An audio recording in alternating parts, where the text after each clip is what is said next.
તો દર્શક મિત્રો, આજે આપણે હોશિયાર અને ઠોઠ વિદ્યાર્થીઓને ઇન્ટરવ્યુ લેવાના છીએ. ચાલો. તો તમારી વાંચવામાં પ્રિપરેશન કેવી છે? સર બહુ વાંચ્યું છે, આખી રાત વાંચ્યું છે. ભાઈ તમારી વાંચવામાં પ્રિપરેશન કેવી છે? કાલે પેપર છે એ મને આ ખબર પડી.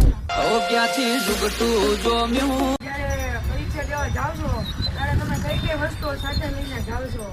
બેગ લઈ જાઉં છું, પાણીની બોટલ લઈ જાઉં છું, પેન લઈ જાઉં છું, બ્લેક પેન લઈ જાઉં છું. તમે જ્યારે પેપર દેવા જાવ છો ત્યારે કઈ કઈ વસ્તુઓ સાથે લઈ જાવ છો? અમે 2 પેન લઈ જવી છે, એક પેન દબો દે તો બીજી હાલે.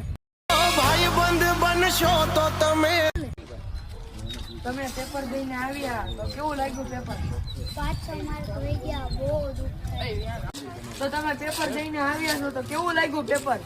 પેપરમાં તો ઘણા માર્ક તો કપાણા છે, તો પાસ થઈ જાવ.